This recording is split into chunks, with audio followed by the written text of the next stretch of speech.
Flash back. നടൻ മമ്മൂട്ടിക്ക് വേണ്ടി ശബരിമലയിൽ വഴിപാട് നടത്തി മോഹൻലാൽ.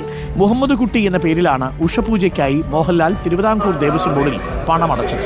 എൻ്റെ സഹോദരങ്ങൾ വിളിക്കുന്ന പോലെയാണ് ഞാൻ എന്നെ സംബോധന ചെയ്യുന്നത്.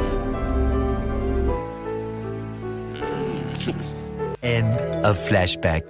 ഉയർന്ന പദവികളിൽ പ്രതിഷ്ഠിക്കപ്പെട്ടിട്ടുള്ള ഒ അബ്ദുള്ള പലപ്പോഴും വിളിച്ചു പറയുന്നത് തനി വർഗീയതയാണ്, പച്ച ഭിന്നതയാണ്. ആട്ടുംകുട്ടികളെ തമ്മിലടിപ്പിച്ച് ചോര കുടിച്ച ചെന്നായുടെ കഥ നീ കേട്ടിട്ടില്ലേ? മമ്മൂട്ടിയുടെ അറിവോടുകൂടിയാണ് മോഹൻലാൽ അത് ചെയ്തതെങ്കിൽ മമ്മൂട്ടി തോപ ചെയ്യണം, മുസ്ലിം സമുദായത്തോട് മാപ്പ് പറയണം.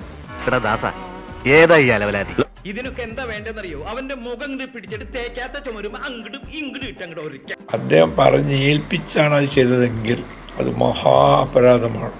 എന്തായിരിക്കും ഉദ്ദേശം? വലിയ വലിയ ഉയർന്ന നിലയിലൊക്കെ ചിന്തിക്കുന്ന കക്ഷിയല്ലേ, നമ്മൾ ചീപ്പാകുന്നുണ്ടോ എന്നറിയാനുള്ള ടെസ്റ്റ് ആയിരിക്കും. മമ്മൂട്ടിയിൽ നിന്ന് വിശദീകരണം ഇക്കാര്യത്തിൽ ആവശ്യമാണ്. അദ്ദേഹം അറിഞ്ഞുകൊണ്ട് ചെയ്തതാണോ എന്ന് അദ്ദേഹം സമുദായത്തോട് വ്യക്തമാക്കണം. പൊയനോട് പണങ്ങി പുറം നനയ്ക്കാഞ്ഞാലേ പുറം നാറുന്നേ ഉള്ളൂ, പൊയക്കൊന്നും ആവില്ല. അത് മറക്കണ്ട. Meanwhile,